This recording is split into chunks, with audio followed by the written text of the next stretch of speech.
100 વર્ષના અખંડ દીપની રોચક કથા ગુરુદેવની જુબાની। શું તમે જાણો છો, ભારતમાં એક એવો દીપ છે જે 100 વર્ષથી સતત જલે છે। ન તોફાન તેને બુઝાવી શક્યું, ન સંકટ, ન સમય।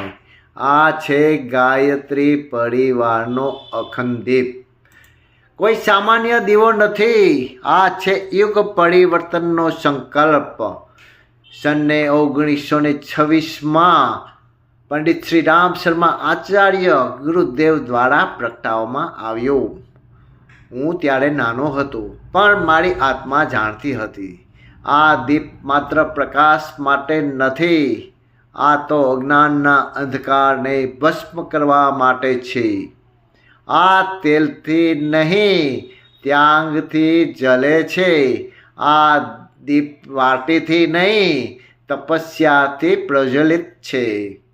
આ દીપ મારી સાથે જેલ યાત્રાઓ જોઈ, અપમાન સહન કર્યા, આર્થિક અભાવ સહન કર્યા, પણ સંકલ્પ કદી કમજોર ન પડ્યો।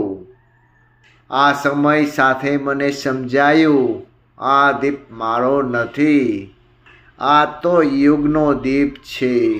આજે જો આ દીપ 100 વર્ષ પછી પણ જલે છે, તો એ માટે નહીં કે કોઈએ તેની વાટી બદલી, પરંતુ એટલા માટે કે કોઈએ પોતાનું જીવન બદલ્યું, કોઈએ સ્વાર્થ છોડ્યો, કોઈએ પોતાના અંતરમાં દીપ પ્રગટાવ્યો।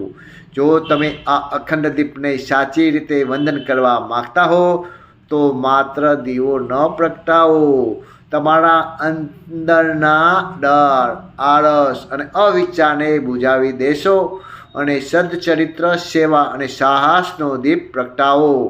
એ જ આ અખંડ દીપની સાચી આરતી છે। જય ગુરુદેવ, જય ગુરુદેવ, જય ગુરુદેવ।